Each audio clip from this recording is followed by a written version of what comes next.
इस लेक्चर में पढ़ेंगे motion of charge particle in an electric field. किसी इलेक्ट्रिक फील्ड में चार्ज पार्टिकल का motion kinematics 11th class.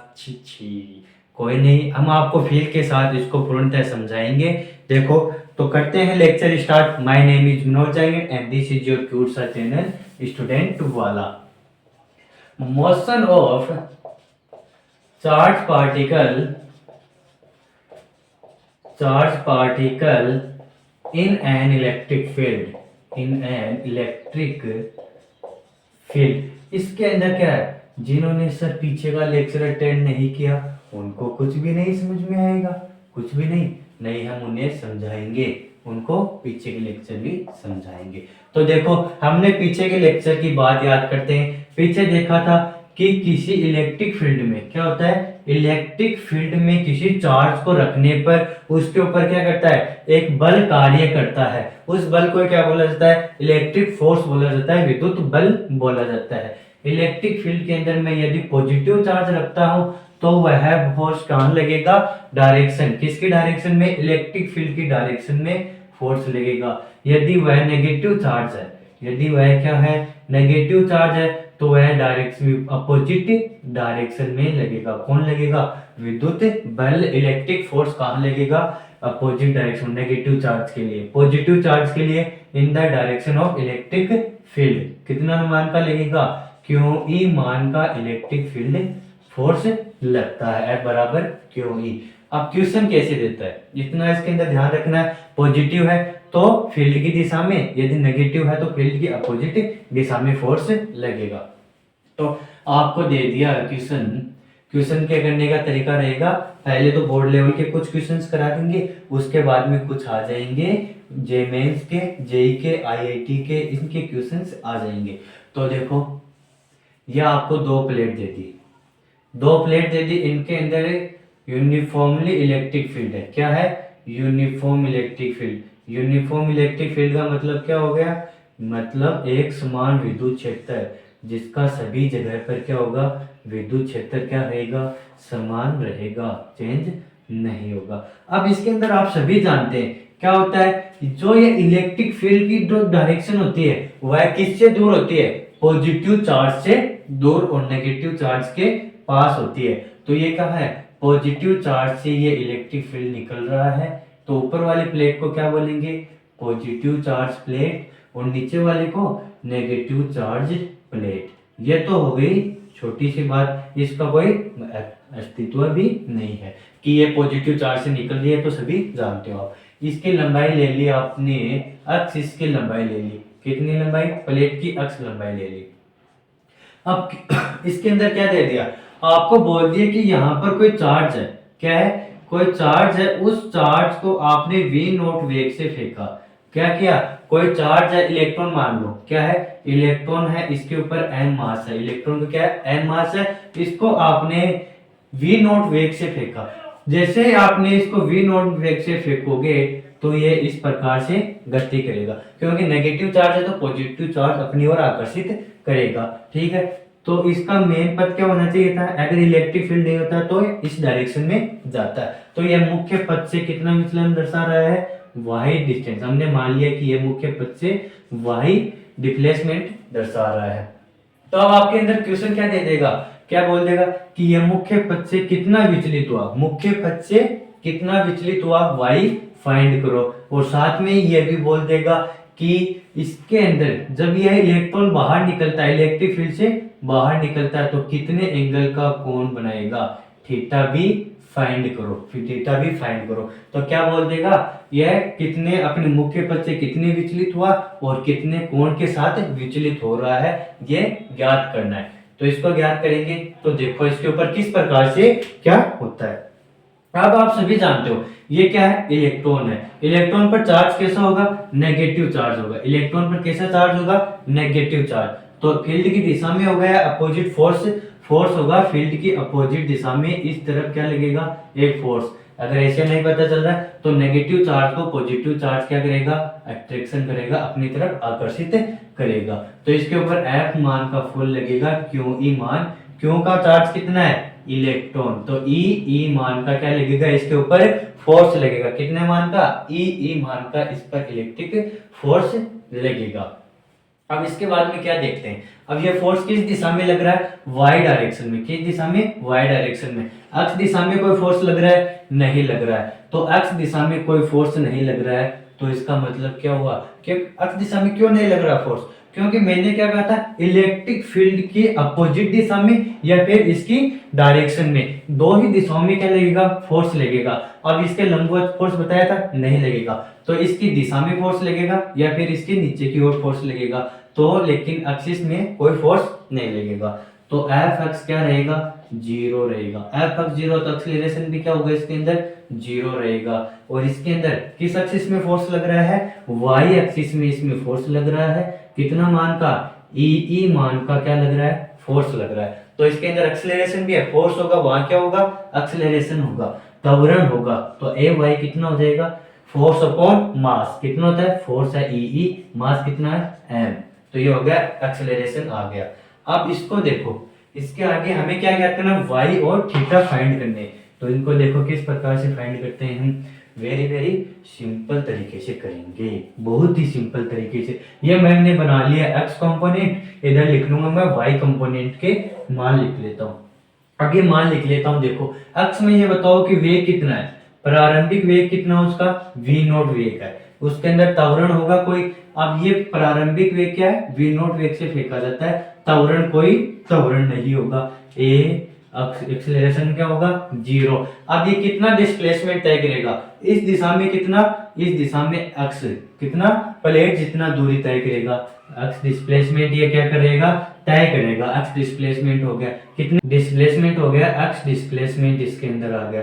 T समय में, कितने टाइम में, टी टाइम में। अब टी फाइंड करना है, तो टी फाइंड करने के लिए क्या करेंगे, गति का द्वितीय समीकरण यूज करेंगे।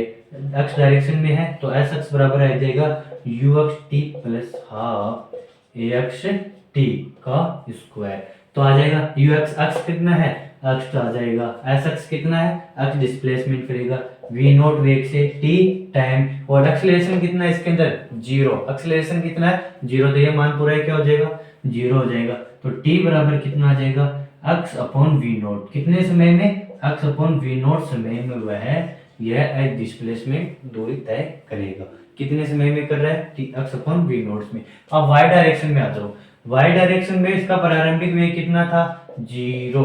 y डायरेक्शन में हमने किसको कोई वेग दिया था, ये तो अपने आप जा रहा था, तो y डायरेक्शन में कोई वेग नहीं दिया। एक्सीलरेशन कितना होगा, e बाई एम, देखो वहां पर निकाला हुआ है। इसके बाद में क्या था, इसका विस्थापन, कितना विस्थापन है वहाँ, y डिस्प्लेसमेंट y हो गया।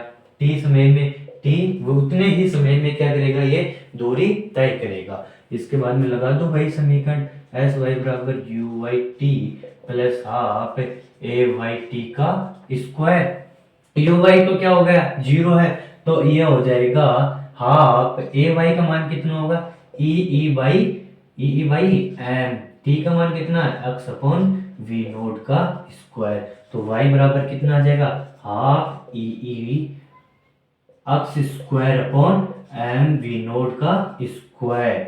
ये आ जाएगा हमारे पास एम वी नोट का स्क्वायर। कितना डिस्प्लेसमेंट हुआ, half E X square upon M V note का स्क्वायर। ये इतना डिस्प्लेसमेंट हो गया। अब ये डिस्प्लेसमेंट की एक बात और देखो, ये हो गया चार्ज अपॉन मास। क्या हो रहा है, चार्ज अपॉन मास जितना ज्यादा होगा वाई भी क्या होगा, उतना ही ज्यादा होगा, डिस्प्लेसमेंट भी उतना ही ज्यादा होगा। यदि मास का द्रव्यमान क्या है, यदि किसी भी इलेक्ट्रॉन का द्रव्यमान क्या है, कम है, तो डिस्प्लेसमेंट क्या होगा, अधिक होगा। यदि इसका मास कम है तो ये क्या होगा, ज्यादा इसके आकर्षण लगेगा, इसके ऊपर क्या लगेगा, ज्यादा अट्रैक्शन होगा ये, तो इसका मान कम हो जाएगा। ई बाई एम क्या करता है, डिस्प्लेसमेंट किस पर डिपेंड होगा, चार्ज अपॉन चार्ज का मास। क्या हो जाए, चार्ज अपॉन चार्ज मास पर ये डिपेंड करेगा।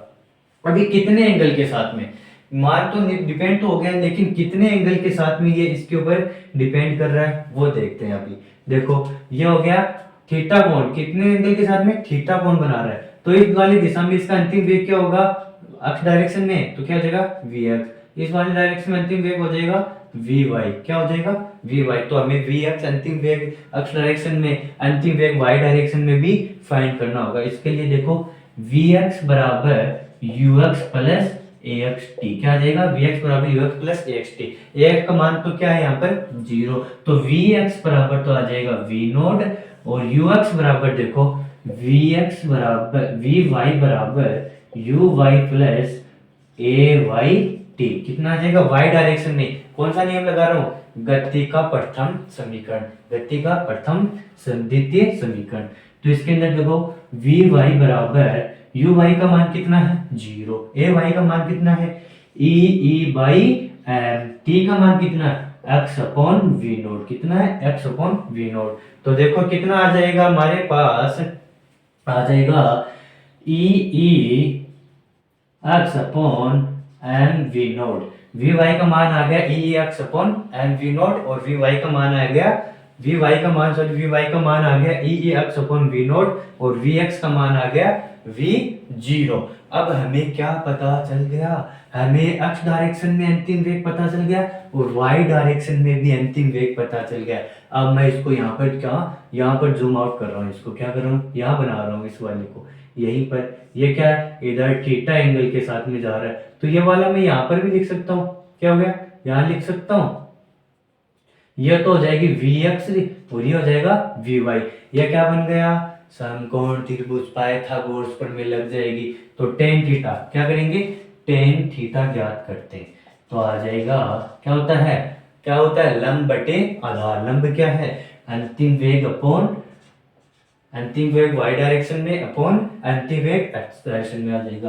कितना अंतिम वेग x y डायरेक्शन में E X upon M V note का स्क्वायर अपॉन ये क्या आ जाएगा V naught, sorry V naught आ जाएगा। तो आगे देखो टेन थीटा एंगल कितना आ गया है E X upon M V note का स्क्वायर, इसको इधर भेजेंगे टेन इनवर्स हो जाएगा। तो कितने एंगल के साथ में E X upon M V naught square, इतने इसके एंगल के साथ में डिस्प्लेसमेंट कितना होगा E X square upon M V naught. जिसका ज्यादा डिस्प्लेसमेंट होगा मतलब ई बाई एम का मान उतना ही ज्यादा है, ई बाई एम के मान पर डिपेंड रहेगा। सभी इसको पॉज करके नोट करेंगे, इसके बाद में आगे लेंगे हम 12th क्लास के एनसीईआरटी पर आधारित क्वेश्चन, सरकारी क्वेश्चन लेंगे। उसके बाद में क्या लेंगे सरकारी। तो देखो आगे देखो किस प्रकार से क्वेश्चन आते हैं।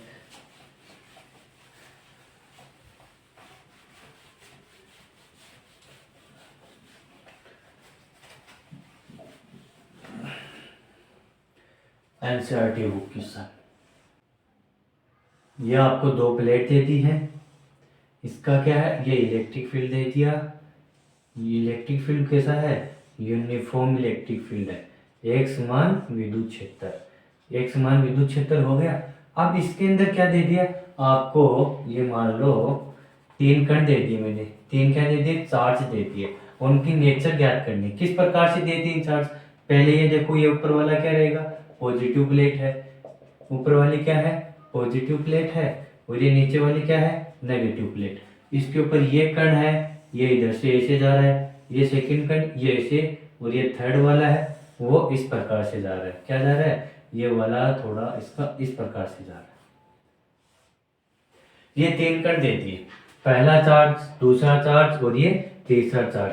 क्या बोल रहा है इन सभी की नेचर क्या है, पहला चार्ज किस नेचर का होगा, दूसरा चार्ज किस नेचर का होगा, तीसरा चार्ज किस नेचर का होगा।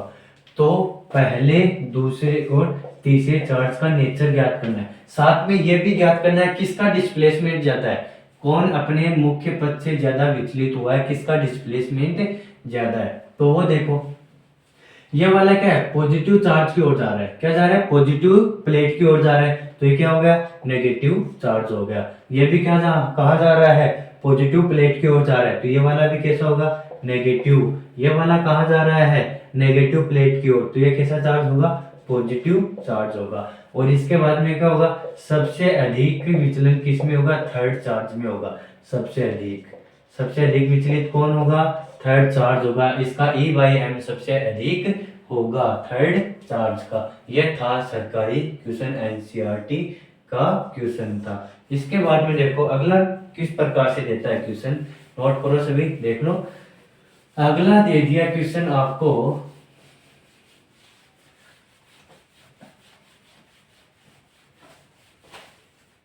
थर्ड क्वेश्चन, थोड़ा सा लेवल बढ़ाते हैं क्वेश्चन का। ये क्या है, वही दो प्लेट है, इन दोनों प्लेटों के मध्य ये क्या है, एक यूनिफॉर्म इलेक्ट्रिक फील्ड है, uniform electric field.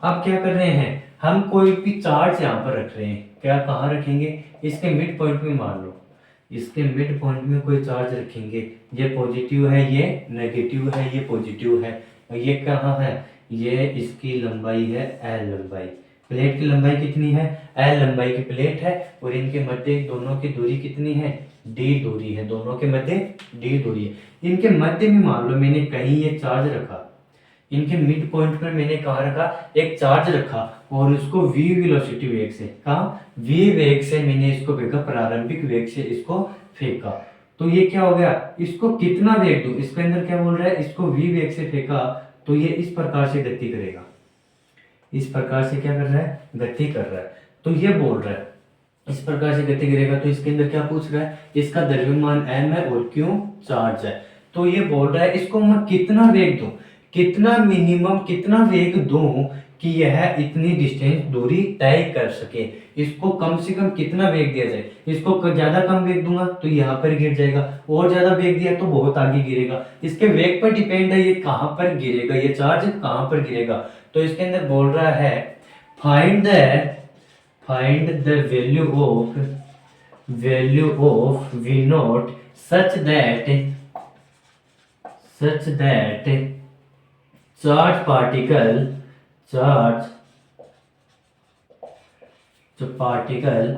Just cross the plate, क्या है, वह वैल्यू ज्ञात करो, v नॉट की या v की वह वैल्यू ज्ञात करो जब यह प्लेट को क्या करे, टच करता हुआ निकल जाए, क्या हो, प्लेट को टच करता हुआ, ये इसके वेग पर निर्भर करेगा, क्या होगा, वेग पर किस प्रकार से निर्भर, यदि वेग मैं कम दे रहा हूं तो ये क्या होगा, जल्दी यहाँ गिर जाएगा, वेग ज्यादा अधिक दूंगा तो ये आगे आ जाएगा, E बाई एम पर भी निर्भर करेगा, वो करेगा डिस्प्लेसमेंट, हुआ कितना डिस्प्लेसमेंट होगा, ये होगा डिस्प्लेसमेंट पर निर्भर, लेकिन ये कहाँ गिरेगा वो इसके वेग पर निर्भर करता है। तो इसका वेग निकालना है, तो वेग निकालने के लिए मान लो ये चार्ज है, इस पर क्यों चार्ज है, तो ये मान लो ये क्यों चार्ज है, अब ये इसके नीचे की दिशा में क्या है, ये नीचे की ओर आ रहा है, तो इसके नीचे की दिशा में एक फोर्स कार्य करता है, इसके नीचे की दिशा में एक फोर्स कार्य करेगा, वो होगा F बराबर क्यू ई फोर्स कार्य करेगा। अभी एक चीज रह गई, ये जो हमने पीछे क्वेश्चन किए थे वो क्या थे, ग्रेविटी फ्री स्पेस था, क्या था, ग्रेविटी फ्री स्पेस, और ये वाला भी क्या है, ग्रेविटी फ्री स्पेस है। जो भी क्वेश्चन कर रहे हैं, पीछे वाला किया, ये वाला कर रहे हैं, तीनों में क्या था, ग्रेविटी फ्री स्पेस, बोल्ड करके लिख देंगे पीछे वाले के लिए। अब इसके अंदर क्या है, क्यों ई चार्ज से आ रहा है, नीचे की ओर क्या है, क्यों ई चार्ज, कोई भी अन्य ग्रेविटी नहीं है तो जी का मान 0 हो जाएगा। तो ये देखो, अब ये ज्ञात करना है आपको एल की वैल्यू, क्या है, वह एल मिनिमम को क्या करे, टच करता हुआ जाए, प्लेट को टच करता हुआ जाए, तो इसके नीचे की दिशा में क्या हो गया, एफ आई में लग रहा है क्यू ई, और एक्सीलरेशन में क्या होगा, क्यू ई बाई एम हो जाएगा, एक्सीलरेशन कितना हो जाएगा, क्यू ई बाई एम, और एड एक्स डायरेक्शन में एक्सीलरेशन, कोई एक्सीलरेशन नहीं होगा। तो इसके लिए क्या करेंगे, दो कंपोनेंट बनाएंगे, एक्स और वाई, एक्स दिशा में इसको वेग कितना दिया, v वेग दिया, एक्सीलरेशन कितना हुआ, 0 एक्सीलरेशन, कितनी दूरी, अब ये क्या कर रहा है, दूरी क्या है, ये बोल रहा है कम से कम ये दूरी इतनी तो तय करे ही, एल तो दूरी तय करनी ही चाहिए, इसको डिस्प्लेसमेंट कितना भी चाहिए अपन को, एल डिस्प्लेसमेंट चाहिए, और वो भी टी समय में, ठीक है। तो इसके बाद में देखते हैं वाई डायरेक्शन में, किसके लिए देखेंगे, वाई में इसका वेग क्या था, प्रारंभिक 0 वेग था, वाई दिशा में कोई वेग नहीं दिया, एक्स दिशा में v वेग दिया, अब इसका y दिशा में एक्सीलरेशन कितना था, y दिशा में इसका एक्सीलरेशन होगा क्यू ई बाई एम, इसके ऊपर y दिशा में और क्या लगेगा, इसके y दिशा में इसकी डिस्प्लेसमेंट, y दिशा में ये मैंने कहा था, ये मिड पॉइंट है, दोनों को क्या है, मिड पॉइंट में स्थित है, तो इनकी दूरी क्या है, d बाई टी, y दिशा में इनकी दूरी d बाई 2 हो जाएगी। तो करते हैं टाइम t, कितने समय में, t समय में ये इतनी दूरी तय कर रहा है, टी का मान ज्ञात करेंगे तो U Y T plus half A Y T square, U Y का मान क्या है 0, तो आ जाएगा d/2 बराबर आ जाएगा half Q by M upon Q by M into E. T का मान कितना है, टी का मान फाइंड करते हैं यहाँ से। तो देखो इसके बाद में 2 से 2 क्या हो जाएगा, कैंसिल आउट हो जाएगा, 2 से 2 कैंसिल आउट हो जाएगा,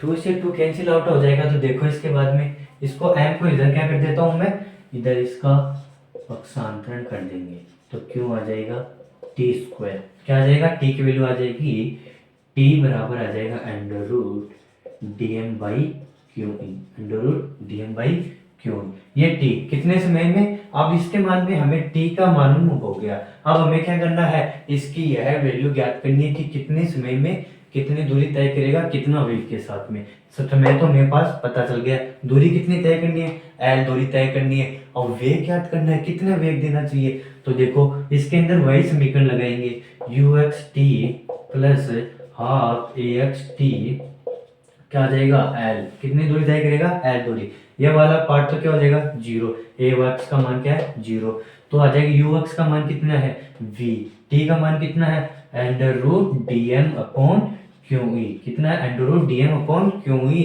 और ये आ जाएगा एल, कम से कम इतनी दूरी तो तय करेगी। तो आ जाए डी एम वी का मान कितना आ जाएगा 110 पक्षांतर करेंगे तो आ जाएगा L under root Q E by D M आ जाएगा। इसको क्या करेंगे, ये आ जाएगा, ये वेग आ जाएगा कि कम से कम कितना वेग चाहिए इसको वेग चाहिए L under root Q E by D M, तो इसको इतना वेग तो देना ही चाहिए, कम से कम कितना वेग दोगे आप, इसको इतना वेग दोगे तो क्या करेगा, ये जस्ट प्लेट को टच करेगा, कितना वेग करेगा, कितना करना चाहिए L under root Q E by D M, ये वेग इसको देना होगा प्लेट को, इतना वेग देंगे तो ही ये इसको टच करेगा। ये क्या था, ग्रेविटी फ्री स्पेस था, यदि यहाँ पर ग्रेविटी होती तो नीचे की तरफ क्यों ही ए वाई के अलावा और क्या लगता प्लस जी भी लगता, इससे क्या हो जाता है इसका अलग और ही आंसर आ जाता, उसका अलग आगे देखेंगे। तो इसको पॉज करके नोट करना है सभी को देखो पॉज करके नोट करना है। आगे आगे क्वेश्चन देखो किस प्रकार से बढ़ाते चलते हैं, लेवल बढ़ाते चलेंगे, जैसे जैसे आगे बढ़ेंगे लेवल बढ़ाते चलेंगे।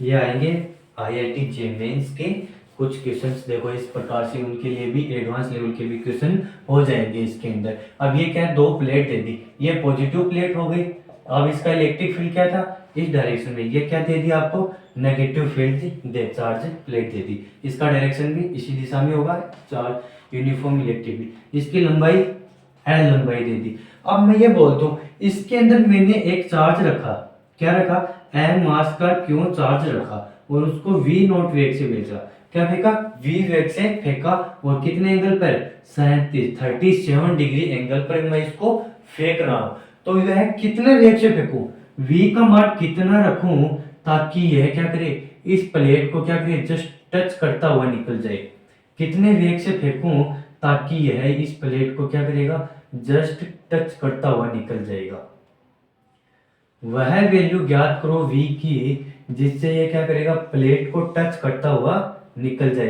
अब आप बोलोगे सर ये प्लेट को टच करता हुआ क्यों, अब इसको ज्यादा वेग देंगे, ज्यादा वेग से फेंक गया तो ये प्लेट्स को क्या करेगा क्रॉस करके बाहर निकल के फिर जाएगा, यदि कम दिया तो इधर से निकल जाएगा, ज्यादा दे दिया तो इधर चला जाएगा। तो कितना वेग दो इसको कितना वेग दो, लिमिट का वेग देना होगा जिससे इसको ये टच करता हुआ निकले, प्लेट को क्या करे टच करता हुआ निकले। इसके लिए हमें क्या करना पड़ेगा, और ये दूसरे शब्दों में बोलूं तो कितना इसको वेग दूं ताकि ये एच मैक्सिमम क्या करे कवर कर सके, एच मैक्सिमम को क्या कर सकते कवर कर सकते। एच मैक्सिमम दे दी मैंने आपको डी, ये इनके मध्य की दूरी कितनी है, दोनों प्लेटों के मध्य की दूरी डी, प्लेट की लंबाई कितनी है एल है, हम जानते हैं। अब ये क्या कर रहा है प्रोजेक्टाइल मोशन कर रहा है, प्रक्षेप्य गति हो रही है, प्रोजेक्टाइल मोशन में एच मैक्सिमम का सूत्र क्या होता है, एच मैक्सिमम होता है you square sine square theta upon 2g, कितना हो जाएगा you square sine square theta upon 2g। अब बोल दो कि सर ये क्या है ग्रेविटी फ्री स्पेस के लिए क्वेश्चन कर रहे हैं, हम किसके लिए करें ग्रेविटी फ्री स्पेस के लिए क्वेश्चन कर रहे हैं, तो यहाँ पर g तो आ गया ग्रेविटी, ये जी ग्रेविटी वाला ही है, इफेक्टिव है। क्या ये जी इफेक्टिव है, ग्रेविटी के लिए नहीं है। अब मैं जैसे इसको ऊपर के फेंकता हूं तो इसके नीचे की ओर के लगेगा एफ बल लगेगा, कितने मान का, क्यू ई मान का फोर्स लगेगा। किस डायरेक्शन में, वाई डायरेक्शन में क्यू ई मान का फोर्स लगेगा। तो ए वाई कितना आ जाएगा, क्यू ई बाई एम आ जाएगा। एक्स डायरेक्शन में कोई फोर्स लग नहीं रही है, तो हमें एच मैक्सिमम का मान क्या है, डी है। यू का मान फाइंड करना है। एंगल कितना है, एंगल है 37 डिग्री और इंटू जी, जी कितना दिया है, यही क्या करेगा, जी इफेक्टिव का कार्य करेगा, क्यू ई बाई एम। अब फेमस ट्राइंगल 37 वाला क्या है, यदि क्या इस प्रकार से आपको 37 तो यह आ जाएगा 3 4 5, तो साइन 37 कितना आ जाएगा, 4/5 आ जाएगा। तो डी, ये इधर मैं इसको क्या करता हूँ, इधर भेज देता हूँ, तो आ जाएगा कितना आ जाएगा, क्यू ई अपॉन एम बराबर यू स्क्वायर, साइन का मान कितना लिखा है मैंने, 4/5 स्क्वायर। समझ में आ गया क्या, अरे मैंने इसको, ये देखो इसको ऐसा लिख सकता हूँ मैं, M U square upon 2 QE sine square 37, इस प्रकार से लिख सकता हूँ। फिर मैंने इसको पक्षांतरण कर दिया, किसका कर दिया, एम अपॉन 2 QE, मैंने एम अपॉन क्यू 2E का क्या कर दिया, पक्षांतरण कर दिया। तो एम क्या कहाँ गया, नीचे आ गया, ये नीचे भाग में था, ये कहाँ गया, इनटू मल्टीप्लाई में आ गया। इसके बाद में यू स्क्वायर 4/5, तो इसको देखो यू स्क्वायर बराबर कितना आ जाएगा, 5/4 का स्क्वायर 2DQE अपॉन एम, तो यू का मान कितना आ जाएगा, 5/4 under root 2DQE upon M. ये हो गया। हमें कम से कम इसको कितने वेग से फेंकना होगा, हमें इसको 5/4 under root 2DQE by M वेग से इसको फेंकना होगा, तभी ये क्या करेगा, इस प्लेट को टच करेगा। क्वेश्चन कैसे देगा, क्वेश्चन बोल देगा फाइंड द वैल्यू ऑफ, क्या बोल देगा, find the value of you such that charge particle just touch the upper plate, upper plate क्या करेगा, find the value of you such that charge particle just touch the upper plate, ऊपर वाली plate को क्या करे, touch करता हुआ निकल जाए, उसके लिए ज्ञात करना है। तो इसको पॉज करके नोट करेंगे मेरे प्यारे बच्चों, इसको आपको क्या करना है, पॉज करके नोट करना है। ये ट्राइंगल क्या था, फेमस ट्राइंगल है। एक ट्राइंगल और होता है ऐसा, यदि यहाँ पर आपको 53 दे देता है तो क्या लिखोगे, इधर क्या एंगल बड़ा है इसकी तुलना में, तो 4 3 5, इससे भी निकाल लो 45 50। अब देखो इसको क्या करोगे, पॉज करके नोट करना है।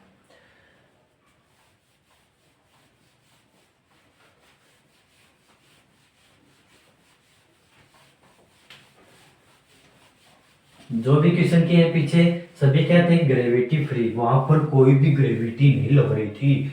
ग्रेविटी लग जाएगी तो क्या होगा सर, वो अभी देखते हैं। ग्रेविटी लग जाएगी तो ग्रेविटी को भी सोल्व कर देंगे। फील करो ग्रेविटी को भी, करते हैं सर, फील करो। ये दे दी आपको, 2 चार्ज प्लेट दे दी, क्या दी, 2 चार्ज प्लेट दे दी। यह क्या थी, पॉजिटिव प्लेट है, ठीक है। इस पॉजिटिव, ये वाली क्या है, नेगेटिव। समझ रहे हो, पॉजिटिव से कहाँ जाएगी, नेगेटिव। समझ रहे हो, ये क्या कहाँ जाएगी, पॉजिटिव से नेगेटिव, यहाँ भी पॉजिटिव से नेगेटिव। समझ रहे हो ना, हाँ समझो समझो, फील करो, समझना नहीं फील करो इसको। पॉजिटिव से नेगेटिव, पॉजिटिव से नेगेटिव। तो इलेक्ट्रिक फील्ड कैसी है, यूनिफॉर्म इलेक्ट्रिक फील्ड, एक समान विद्युत क्षेत्र। अब मैं इसके अंदर आर रेडियस पर क्या रख देता हूँ, आर पर दूरी पर क्या रख दिया, एक चार्ज क्यों रख दिया, मास जिसका एम, क्यों चार्ज एम मास का क्यों चार्ज रख दिया। अब मैं ये बोल देता हूँ वह वैल्यू ज्ञात करो, इसको मैं किस वेग से फेंकूं ताकि यह एक सर्कल पूरा कर सके, ताकि यह क्या करे, एक सर्किल को पूरा कर सके। तो आपको मालूम है, आपने सभी ने सर्कुलर मोशन पढ़ी हो 11th क्लास की, सर 11th क्लास का नाम मत लो, चलो चलो यहाँ पर आपको मैं बताता हूँ। ये क्या बोल दिया, एक सर्किल है, इसके लिए यहाँ पर क्या होती है, यहाँ पर आपको एक सर्किल पूरा करने के लिए नीचे वाले पॉइंट पर इसका वेग होना चाहिए अंडर रूट 5g r और ऊपर वाले पॉइंट पर इसका वेग होना चाहिए अंडर रूट g r होना चाहिए। तो यहाँ पर भी तो ये ऐसे ही बोल रहा है, क्या बोल रहा है, ये क्या बोल रहा है, इलेक्ट्रिक फील्ड में बोल रहा है, तो इलेक्ट्रिक फील्ड में भी वही बात है, रखेंगे क्या, इसको कितने वेग से फेंकूं, यहाँ से किस वेग से फेंकूं ताकि इसका वेग यह एक सर्कल पूरा कर सके। तो हमें मालूम है क्या एक सर्किल को पूरा करने के लिए हमारे पास वेग होना चाहिए अंडर रूट 5g r होना चाहिए। लेकिन सर यहाँ पर तो ग्रेविटी है ही नहीं, ये ग्रेविटी फ्री स्पेस है, यहाँ पर तो ग्रेविटी है ही नहीं, तो क्या करेगा, तो ये क्या है, जी इफेक्टिव है, क्या है, जी इफेक्टिव, ग्रेविटी वाला जी नहीं है। तो इसके लिए मैंने इसके नीचे की ओर क्या लगेगा, फोर्स लगेगा, कौन सा, क्यू ई मान का फोर्स। तो वाई डायरेक्शन में क्या लग गया, क्यू ई बाई एम, ये आ गया इसका एक्सेलरेशन, कौन सा आ गया, जी इफेक्टिव आ गया, ये क्या आ गया, जी इफेक्टिव। तो ये वाला मान इसके अंदर रखेंगे, तो ये वाला इसके अंदर रखते हैं, v बराबर under root 5 Q E by M into R, क्या आ गया, Q E by M into R. कितने वेग से फेंकना होगा, इस चार्ज को इलेक्ट्रिक फील्ड में हमें 5 into Q E R by M वेग से इसको फेंकना होगा। यदि चार्ज सर यहाँ पर ग्रेविटी दे दे, यदि यहाँ पर क्या देता, ग्रेविटी देता, तो ग्रेविटी देने के साथ में यहाँ पर क्या आ जाता, नीचे की ओर जी और लग जाता, तो यहाँ पर नीचे इसका एक्सेलरेशन क्या हो जाता, Q E by M plus G. तब ये जी इफेक्टिव ना होता है, ना होकर क्या होता, यह जी ओनली कौन सा होता है, गुरुत्वीय त्वरण वाला। तो एस क्या होता है, जी इफेक्टिव हो जाता है इसका Q E by M plus G into R, ये इसका हो जाता, ये हो जाएगा, पहले जी करना है। अब इसके बाद में इसको पॉज करके नोट करो, इसके अंदर क्या बोलेगा, आपको दो चार्ज प्लेट दी हैं, उनके अंदर क्या है, यूनिफॉर्म इलेक्ट्रिक फील्ड है, तो वह वैल्यू ज्ञात कीजिए, मिनिमम वैल्यू ऑफ v, किसका, प्रारंभिक वेग ज्ञात कीजिए जिसके ये क्या करे, एक सर्किल पूरा कर सकते हैं, अपना एक सर्किल अराउंड पूरा कर सके। तो v की वैल्यू क्या होगी, ये, और जब ग्रेविटी देगा तब v की वैल्यू ये हो जाएगी। तो सभी इसको भी पॉज करके नोट करेंगे। और अगला क्वेश्चन क्या होगा वो भी देखो, ये मैंने लगा दिया आपको, प्रोजेक्टाइल मोशन, सर्किल मोशन दोनों के लिए बता दिया। अब किसका रह गया, अभी सर एसएचएम रह गया, तो एसएचएम को भी इसके अंदर अप्लाई करके देखें। क्वेश्चन पहले किसके लिए देखेंगे, ग्रेविटी फ्री स्पेस के लिए देखते हैं, ग्रेविटी फ्री स्पेस के लिए। तो ये मैंने यहाँ पर लिख दिया, एल लंबाई का क्या रख दिया, स्मॉल एल ले लो, ठीक है, स्मॉल एल लंबाई दूरी पर एक चार्ज रख दिया, क्यों, तो अब इसको कितना वेग दूं, इसको प्रारंभिक, इसको किस v वेग से फेंका जाता है, तो इसका आवर्तकाल ज्ञात कीजिए, कितने आवर्तकाल के साथ में यह दोलन करता रहेगा, इसको v नॉट वेग से फेंकने पर यह कितने आवर्तकाल के साथ में दोलन करता रहेगा। दोलन मतलब ठीक है आंसर 2π√L/g, सर ये तो हमें बहुत अच्छे से आता है, लेकिन सर वो हमें ग्रेविटी के लिए आता है, यहाँ पर ग्रेविटी है नहीं, तो ये क्या होगा, जी इफेक्टिव होगा, क्या होगा, जी इफेक्टिव होगा।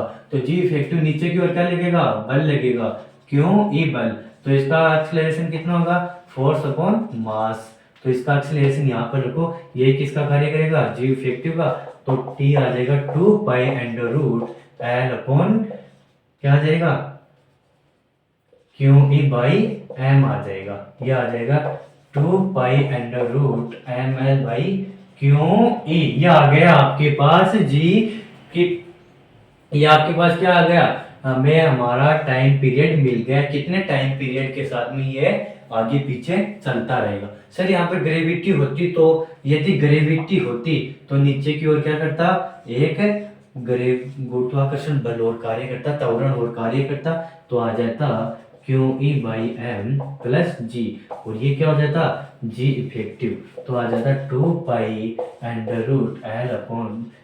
ई बाई एम प्लस जी। उसके लिए टी क्या आ जाता, टाइम पीरियड, टी बराबर 2π√L क्यू ई